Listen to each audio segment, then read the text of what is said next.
नमस्कार, मेरा नाम भाऊ तोरसेकर। आप देख रहे हैं प्रतिपक्ष। दोस्तों, पंजाब में कांग्रेस की इतनी बुरी हालत हो गई है कि जो मुख्यमंत्री अमरिंदर सिंह पार्टी छोड़कर निकल गए, उनके पाँव पकड़ने की नौबत सोनिया गांधी पर आ गई है। अच्छा, ओपनली और खुलेआम आज तो सोनिया जी ने अमरिंदर सिंह को इनविटेशन नहीं दिया है, लेकिन ऐसा सिग्नल या संदेश भेजा जा रहा है कि भाई आप अलग सी कोई प्रादेशिक पार्टी मत बनाओ, कांग्रेस में वापस आ जाओ। और कांग्रेस में आपकी जो पहले से इज्जत थी वो आज भी कायम है। इसलिए अमरिंदर सिंह को मनाने की कोशिश हो रही है, क्योंकि सिद्धू को साथ लेकर प्रियंका वाड्रा और राहुल गांधी, इन दो भाई और बहनों ने जो कुछ तमाशा पंजाब में कर दिया था, उसके परिणाम आहिस्ते आहिस्ते सोनिया जी को समझ में आ रहे हैं।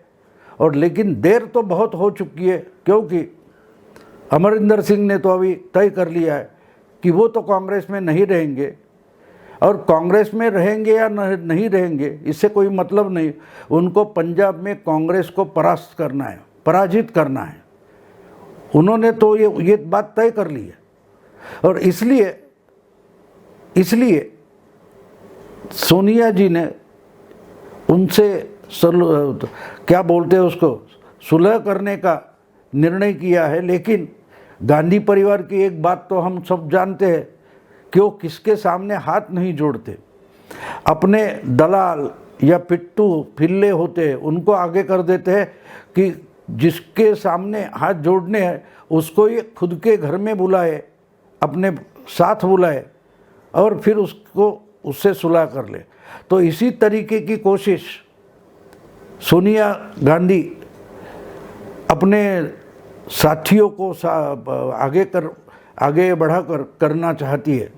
हरीश रावत, जो एक्चुअली कांग्रेस के उत्तराखंड में मुख्यमंत्री पद के चेहरे है या प्रत्याशी है, वही कल तक यानी जो कुछ सत्यानाश हो गया पंजाब में, उस क्राइसिस में कांग्रेस के प्रभारी रहे। और उन्होंने अपने तरीके से अमरिंदर को समझाने की कोशिश की, हटाया। जो कुछ नाटक हुआ है वो तो सामने से कभी राहुल, प्रियंका या सोनिया ने नहीं किया। इसके लिए आगे किया गया था तो हरीश रावत को किया गया था।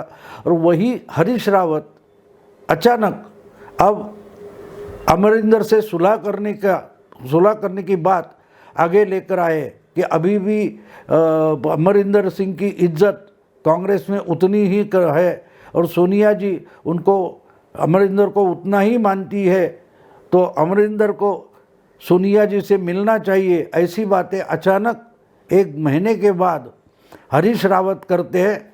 इसका मतलब सीधा साधा है कि अब जाके सोनिया जी को अमरिंदर फौजी है, उसका मतलब क्या होता है वो समझ में आया।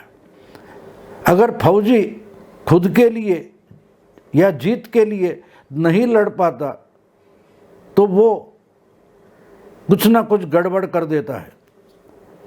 तो अमरिंदर सिंह कांग्रेस की फजीहत करेंगे, इस पर अब सोनिया जी का विश्वास बढ़ते जा रहा है। इसलिए उनको अमरिंदर सिंह से सुलह करनी है, लेकिन खुद अमरिंदर सिंह उसके लिए राजी नहीं है। उन्होंने तो तय कर दिया और बार बार बोल दिया है कि मैं बीजेपी में तो नहीं जाऊंगा, लेकिन कांग्रेस में भी नहीं रहूंगा, और जितना सैबोटेज कर सकता हूँ उतना तो ज़रूर करूँगा। अब देखिए कि जो भरोसे का बंदा था उसको तो हटा दिया और रास्ते पर से किसी को उठा कर लाए और अपना वारिस बना दे, उस ढंग से इन्होंने नवजोत सिंह सिद्धू को लाया था। और नवजोत सिंह सिद्धू भी इनसे मुकर गया है और जो चाहिए वो करता है। वो छुपाना नहीं चाहते नवजोत सिंह सिद्धू को। उनको अमरिंदर को हटाना था नहीं, उनको खुद को चीफ मिनिस्टर बनना चाहते थे। नवजोत सिंह सिद्धू को खुद को चीफ मिनिस्टर बनना था और इसलिए वो बीजेपी छोड़कर अकालियों से झगड़ा मोड़कर कांग्रेस में आए थे, और जब वो होता नहीं दिखाई दिया तो उन्होंने अमरिंदर को सताना शुरू किया, परेशान करना शुरू कर दिया, इसलिए पाकिस्तान से भी हाथ मिला लिया। लेकिन ये बात गांधी परिवार नहीं समझ पाया। गांधी परिवार को कोई भी जो सक्षम है, जिसके पास लीडरशिप क्वालिटी है, उसका बहुत डर लगता है। उनको सब पालतू जानवर होते वैसे साथी पसंद आते हैं। इसलिए अमरिंदर अगर खुद से चुनाव जीत सकते हैं तो इनको डेंजर लगता है। गहलोत जैसा आदमी उनको पसंद है कि दूसरा कोई सचिन पायलट आ जाए, वो पार्टी को जीत दे दे, और फिर ये अपना पिट्टू या अपना पिल्ला अशोक गहलोत जैसा वहाँ बिठा देंगे। वही हालत अब छत्तीसगढ़ के चीफ मिनिस्टर की है, लेकिन इनसे भी बहुत सीनियर अमरिंदर सिंह है। और अमरिंदर सिंह ने अगर तय कर दिया है तो वो कांग्रेस को फिर से सरकार नहीं बनाने देंगे। इस पर अब आहिस्ते आहिस्ते सोनिया जी का भरोसा होने लगा है, और इसलिए कोशिश हो रही है। हरीश रावत कोशिश कर रहे हैं, अंबिका सोनी कोशिश कर रही है। आपको याद होगा जब अमरिंदर ने इस्तीफा दे दिया था, तब जो चीफ मिनिस्टरशिप के लिए अलग अलग नाम आए थे, उसमें अंबिका सोनी का भी नाम था, लेकिन उन्होंने साफ इनकार कर दिया था, क्योंकि उनको मालूम था जो कोई चीफ मिनिस्टर बनेगा उसको सिद्धू हैरान करेंगे, सिद्धू उनको काम नहीं करने देंगे, और सिद्धू को हटाया तो ही जो कोई चीफ मिनिस्टर बनेगा वो काम कर पाएगा। लेकिन पहले सिद्धू को हटाओ फिर मैं चीफ मिनिस्टर बनती हूँ, ये तो अंबिका सोनी ना सोनिया को बता पाई, ना राहुल या प्रियंका को समझा पाई। इसलिए और समझाना अगर आसान ही नहीं है, पॉसिबल नहीं है, तो अंबिका सोनी ने सीधा रास्ता ले लिया कि मुझे चीफ मिनिस्टर बनना ही नहीं, और ये बताने के बजाय उन्होंने कहा कि नहीं, ये तो पंजाब तो सिखों का प्रांत है, और यहाँ जो कोई चीफ मिनिस्टर बनेगा वो तो सिख ही होना चाहिए। इसलिए इन्होंने तय कर दिया कि मुझे चीफ मिनिस्टर बनना नहीं है, और फिर भागदौड़ हो गई और चरणजीत सिंह चन्नी का नाम आगे आया।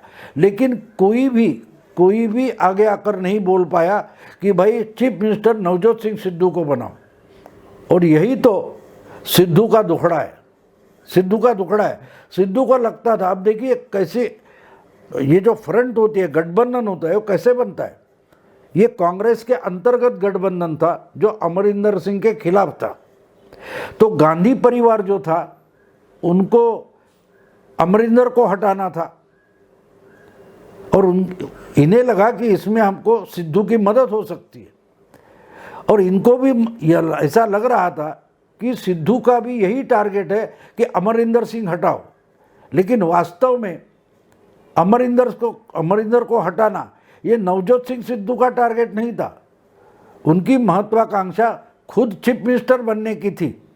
तो अमरिंदर सिंह को हटाया जाएगा तो नवजोत सिंह सिद्धू को ही चीफ मिनिस्टर बनाया जाएगा, ये सिद्धू का होप था। लेकिन वो खुद नहीं बोल सकते थे कि मुझे चीफ मिनिस्टर बनना है, और इनका नाम ना तो कोई दूसरा ले रहा था, और दूसरा कोई अगर सिद्धू का नाम बताता था तो वो गांधी परिवार के लिए ब्लैकलिस्ट हो जाता था, क्योंकि ये नाम मीडिया की तरफ से आ सकते, लेकिन पार्टी में कोई उठकर नहीं बोल सकता कि हाँ मेरी ताकत है, मेरी क्षमता है, मैं चीफ मिनिस्टर बन सकता हूँ, मैं सरकार चला सकता हूँ। ऐसा अगर कोई भी बोल दे तो इमीडिएटली वो गांधी परिवार के लिए ब्लैकलिस्टेड हो जाता है। और यही कारण है कि सिद्धू की महत्वाकांक्षा थी, एम्बिशन थी कि उनको चीफ मिनिस्टर बनना था, और इसलिए वो इस षड्यंत्र में शामिल हो गए गांधी परिवार के कि अमरिंदर को हटाना है। लेकिन अमरिंदर सिंह जब हट गए तब प्रॉब्लम शुरू हो गई। गांधी परिवार की सोच ये थी कि हम पहले तय करेंगे और फिर अमरिंदर को ही बोलेंगे कि तुम इस आदमी का नाम आगे लाओ कि जिसको चीफ मिनिस्टर बनाया जाए। लेकिन ये षड्यंत्र जो था वो समझने के बाद अमरिंदर सिंह ने पूरी बाजी पलट दी थी। उन्होंने खुद ही इस्तीफा दे दिया। आपको याद कर दूं एक बात कि ऐसे हालात बिहार में पैदा हुए थे। आपको मालूम है कि लालू और नीतीश दोनों इकट्ठे आए थे बीजेपी के खिलाफ। जब बीजेपी को हराकर ये जो गठबंधन था, यूपीए का गठबंधन बोला जाता था, जिसमें नीतीश कुमार शामिल हुए थे, उनका गुस्सा मोदी पर था, बीजेपी पर था और इनकी सरकार बनी। लेकिन अब लालू जी को या लालू की फैमिली को लगा कि अब तो नीतीश कुमार वापस बीजेपी के साथ नहीं जा सकते, उनके सारे दरवाजे बंद हो चुके। तो नीतीश को हटाकर फिर से लालू परिवार की सत्ता प्रस्थापित करना, इसके लिए खेल शुरू हो गया। और रबड़ी देवी जो लालू जी की पत्नी है और तेजस्वी की माता है, उन्होंने तो बोलना शुरू कर दिया कि बुड्ढों को हटाओ, नए जवानों को लाओ, यानी नीतीश को हटाओ और तेजस्वी को चीफ मिनिस्टर बनाओ। ये घोषणा या बयानबाजी रबड़ी देवी ने शुरू कर दी थी। तो उससे नीतीश को चाहिए वो सिग्नल मिल गया। और उसके बाद जब सीबीआई की इंक्वायरी लालू परिवार के एक एक सदस्य के खिलाफ निकलने लगी और उन पर करप्शन के आरोप होने लगे, तब जाके नीतीश कुमार ने बोला कि भाई सामने आकर तेजस्वी को खुलासा देना चाहिए, मीसा भारती को खुलासा देना चाहिए कि इसमें करप्शन है या नहीं है। लेकिन तेजस्वी वो कुछ कर नहीं रहे थे। उसके बाद नीतीश कुमार दिल्ली आए और राहुल गांधी से मिले थे और उन्होंने राहुल जी से कहा था कि भाई आप तेजस्वी को समझाओ, पार्टी की और गवर्नमेंट की इमेज खराब हो रही है। तो सरकार की इमेज जो गड़बड़ा रही है उसको संभालने के लिए डिप्टी चीफ मिनिस्टर बने तेजस्वी है, उनको सामने आके विवरण देना चाहिए, खुलासा देना चाहिए कि भाई हमने क्या क्या करप्शन नहीं किया है। लेकिन तेजस्वी अड़े रहे, बोले नहीं करूँगा। फिर एक चर्चा हो रही थी क्या तेजस्वी को मंत्रिमंडल से नीतीश कुमार निकाल देंगे, तो वो तो निकाल नहीं सकते थे क्योंकि ताकत उनके पास भी थी।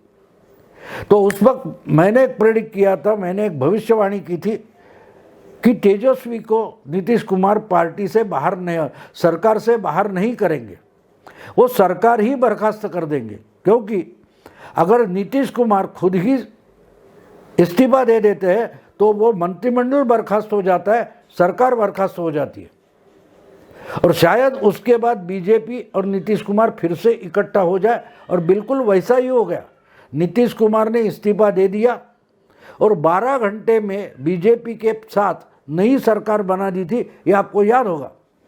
तो बिल्कुल वही गेम पंजाब में अमरिंदर सिंह ने खेला कि आप मुझे हटाना चाहते हो, जैसे रबड़ी देवी नीतीश को हटाना चाहती थी और लालू परिवार का वर्चस्व दिखाना चाहती थी, उसी ढंग से गांधी परिवार अमरिंदर के साथ खेल कर रहा था, गेम कर रहा था। तो अमरिंदर सिंह ने बिल्कुल नीतीश कुमार जैसा गेम खेला और गेम पलट दिया, बाजी पलट दी कि जब उन्होंने रिजाइन कर दिया तो सरकार अपने आप बर्खास्त हो गई। ना तेजस्वी को बाहर निकालना पड़ा, ना तेजस्वी को इस्तीफा देना पड़ा। जबकि एक बात होती है कि एक चीज़ के खिलाफ आप सब इकट्ठा हो जाते हो, वो चीज़ ही गायब हो जाए तो आप किसके साथ लड़ोगे? तो आपको आपस में लड़ना पड़ता है। तो अमरिंदर सिंह ने पंजाब में वही गेम कर दिया कि जिस कारण से अमरिंदर के खिलाफ गांधी परिवार, नवजोत सिंह सिद्धू और बाकी सारे कांग्रेस के लोग थे, वो इकट्ठा हो गए थे। तो उनका जो टारगेट था वो टारगेट ही अमरिंदर सिंह ने इस्तीफा देकर निकाल दिया। तो इनको आपस में लड़ना पड़ा और उसका नुकसान अब सबको दिखाई दे रहा है। ये सब अमरिंदर को ख़त्म करने निकले थे, लेकिन अमरिंदर सिंह हट गए। तो अब इनको समझ में आ रहा है कि हम खुद का नुकसान कर बैठे और फिर से अमरिंदर को साथ में लाने की कोशिश की जा रही है। और इसके लिए अचानक से जो हरीश रावत अमरिंदर के खिलाफ डायरेक्ट नहीं लेकिन अप्रत्यक्ष रीति से निंदा करते थे अमरिंदर की, वो वही अमरिंदर के कसीदे पढ़ना शुरू कर दिया हरीश रावत ने, और बार बार बोल रहे कि अमरिंदर को कम से कम एक बार सोनिया जी से मिलना चाहिए। सोनिया जी के दरवाजे आज भी अमरिंदर के लिए खुले हुए हैं। तो अमरिंदर तो उस दरवाजे पर नहीं जाना चाहता, नहीं जाना चाहता, वो अपनी पार्टी बनाना चाहते। लेकिन इससे एक बात साफ हो गई कि गांधी परिवार अब अमरिंदर के सामने शरणागत हो गया। सिद्धू, राहुल और प्रियंका ने कांग्रेस की बैंड बजा दी है और सजा मिल रही है सोनिया जी को। देखते हैं अगले कुछ दिनों में क्या होता है, फिर इस पर बात करेंगे। अभी यही रुकता हूँ। अगर ये वीडियो आपको पसंद आया तो लाइक कीजिए, शेयर कीजिए और प्रतिपक्ष को सब्सक्राइब कीजिए। नमस्कार।